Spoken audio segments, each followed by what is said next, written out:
Welcome to the deep dive.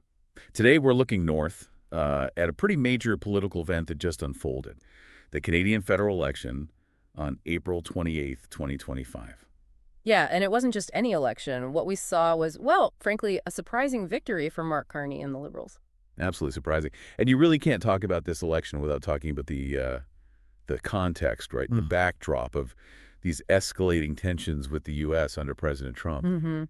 Those tariff threats, the rhetoric about steel and aluminum, and then those, let's say, unusual remarks about potentially annexing Canada, they weren't just noise. Not at all. They felt like real catalysts. So our understanding today is pieced together from the reports and analysis coming out thick and fast since the results came in. Exactly. We're trying to make sense of it all. So that's our mission for this deep dive. Figure out the key factors behind this unexpected outcome. What does it mean for Canada-U.S. relations? And, what's the path forward for Canada now? We want to find those key nuggets of information. Okay.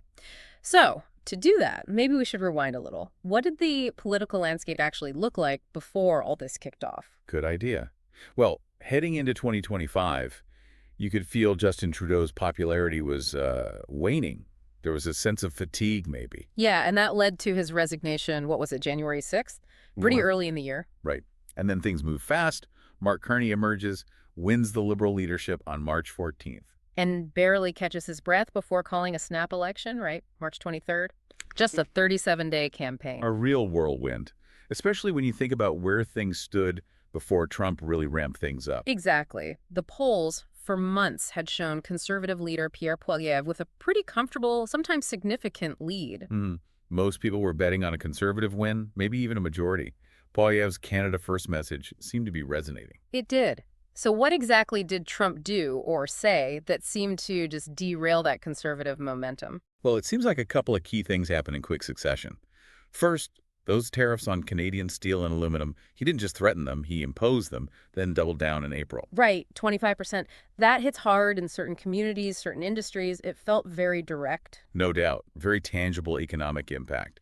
And then you add those repeated comments about, well, annexing Canada. Yeah, even if said off the cuff or, however he meant them, the perception in Canada was hugely negative, disrespectful, fundamentally misunderstanding sovereignty. You can imagine, it's not something you just brush off. Not at all. The public reaction was swift and strong. Reports suggested, 90% of Canadians were fed up.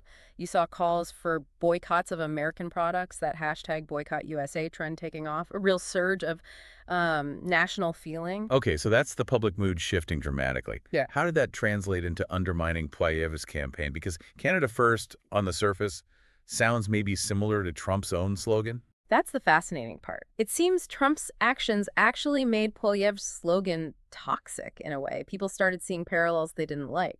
So instead of tapping into Canadian pride, it started sounding like an echo of the guy causing the friction. Exactly. And remember Alberta Premier Danielle Smith's comment saying Poilievre seemed in sync with Trump's America. That kind of comment really cemented that perception for a lot of voters, it seems. Ouch. That probably didn't help him. Likely not. Canadians weren't looking for alignment with Trump. They were suddenly looking for someone to stand up to him. Which brings us to Mark Carney's campaign. How did he capitalize on this sudden shift? Well, he leaned into it hard. His messaging was crystal clear. Strong stance against Trump, promising immediate retaliation on the tariffs, and really pushing trade diversification. Moving away from reliance on the U.S. market. Precisely. Focusing on Europe, the UK, strengthening those CETA ties. He framed it very starkly in St. John's, remember, calling it a nation-defining crisis. I do. And wasn't there a hockey metaphor in there somewhere? Oh, yeah, the classic Canadian trope. Something about how Canada would win this dispute. It sounds a bit cliche, maybe, but in that moment, it probably resonated. That kind of simple fighting message. Tapping into that national identity. Were there specific moments that stood out? I think his speech in Hamilton, Ontario was pretty key. Right, a steel town. Yeah. Directly affected. Exactly. Going there, speaking directly to workers facing the impact of those tariffs, condemning Trump, promising to fight back. That's powerful, targeted campaigning. His anti-Trump rhetoric was just relentless throughout. Okay, before we get to the results, just quickly remind us the Canadian system, how many seats are needed? Sure, it's a parliamentary system, 343 seats in the House of Commons. You need 172 for a majority government. The main parties fighting it out were Carney's Liberals, Poilievre's Conservatives, the NDP, and the Bloc Québécois in Quebec. Got it. So April 28th rolls around. What did the map look like when the dust settled? Well, a liberal victory, but a very narrow one. They're projected to land at 168 seats. Wow. It's incredibly close to a majority, but not quite there. Exactly. So almost certainly a minority government situation, which brings its own challenges. Big blow for the Conservatives, obviously, and Poilievre actually lost his own riding. Losing your own seat as leader, that's tough. Very tough. Regionally, the Liberals did really well in Ontario and Quebec, the two most populous provinces. Conservatives held their ground strongly in Alberta, as expected, and British Columbia was apparently a real nail-biter, a toss-up in many areas. So the big question becomes how Carney governs without that majority cushion. He'll need support. Definitely. Lots of negotiation, potential compromise needed. It makes things less predictable. Now, Mark Carney himself, he's known internationally, especially in finance, but maybe less so as a domestic political figure until recently. Give us the quick bio. Sure. He's got quite the CV, born way up in the Northwest Territories, educated at Harvard and Oxford, spent years at Goldman Sachs. That's deep roots in global finance. Very deep. But then pivoted to public service. He was governor of the Bank of Canada from 2008 to 2013, steering through the financial crisis. Right, that was a critical time. And then, remarkably, became the first non-Brit to head the Bank of England from 2013 to 2020, navigating the whole Brexit fallout. So experience managing major crises on an international scale. That seems to be the image, yes. And more recently, he was the UN Special Envoy for Climate Action. He advised Trudeau during the pandemic, chaired a Liberal economic task force. So he wasn't totally out of the picture. But stepping into the leadership role and winning an election so quickly, it suggests that crisis manager image really clicked with voters this time. It certainly seems that way. Given the context, maybe people felt they needed that kind of profile. Okay, so looking forward, Prime Minister Carney, what are the immediate hurdles, the big priorities? First up, cabinet formation. Word is he might aim for a leaner team than Trudeau had. Then getting Parliament back up and running, and crucially, tabling a new budget. And what's expected in that budget? Likely those promised middle-class tax cuts, and definitely something on housing affordability, which is just a massive issue across Canada. There's also chatter about who might be in or out from the previous government, maybe figures like Chrystia Freeland taking different roles or perhaps being sidelined. We'll see. And on the world stage, beyond forming a cabinet. Job one, externally, has to be managing this trade situation with the U.S., finding a way to de-escalate while protecting Canadian interests. That's a tightrope walk. Especially with Trump. Absolutely. And alongside that, actively pursuing those other trade deals he talked about, strengthening ties with the UK, with Europe via CETA. Oh, and continued support for Ukraine will definitely remain high on the agenda. And back home, what are the persistent domestic headaches he inherits? Well, there's the high cost of living, particularly food prices. That's hitting families hard. The housing crisis isn't going away. You look at prices in Toronto or Vancouver, it's just astronomical. Huge pressure there. Then there are ongoing debates around immigration levels, infrastructure capacity. And interestingly, Carney has signaled some policy shifts, wanting to scrap the consumer carbon tax, for example. That'll be controversial. Hugely.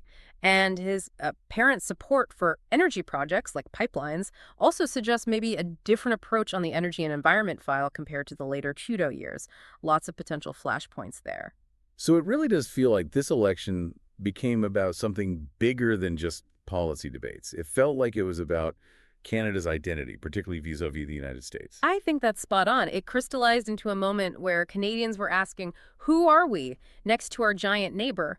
Trump's actions, perhaps unintentionally, sparked this really strong wave of Canadian nationalism. You mentioned the boycotts earlier. Were there other signs? Yeah, you heard anecdotes, things like people cheering louder for Canada at games, maybe booing the U.S. anthem more intensely than usual. Just this general sense of unity in the face of perceived disrespect.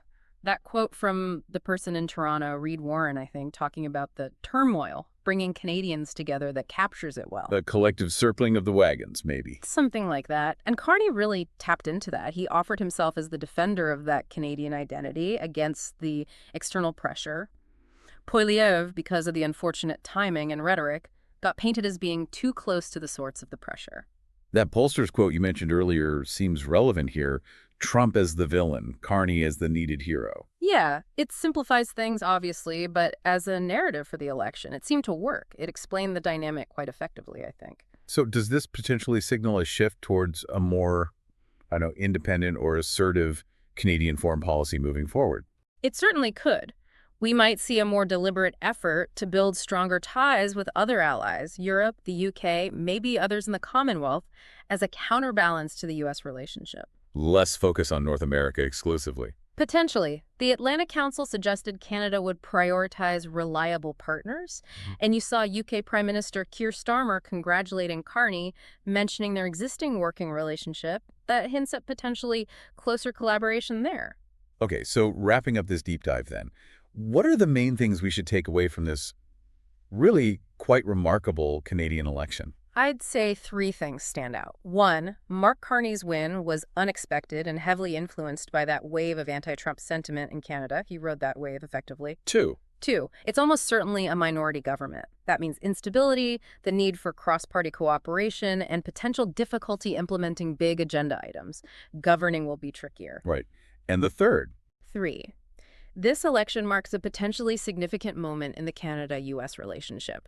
It could signal a more assertive Canadian foreign policy and a concerted effort to diversify its international partnerships away from such heavy reliance on its southern neighbor. so we really seen how international politics, specifically the actions and rhetoric of the U.S. president, directly intervened and dramatically reshaped the political landscape next door. Yeah, it's a powerful reminder of how interconnected things are. Domestic politics doesn't happen in a vacuum, especially for a country like Canada. Definitely. Which leaves us with a final thought for you, the listener. How might this Canadian election, so clearly shaped by external forces and a surge in national feeling, reflect broader global patterns? Are we seeing more of this elsewhere, nationalism rising in response to international pressures or unpredictable leadership? What does it tell us about the power of external events to rewrite the political script within nations? Something to chew on. Thanks for joining us for this deep dive.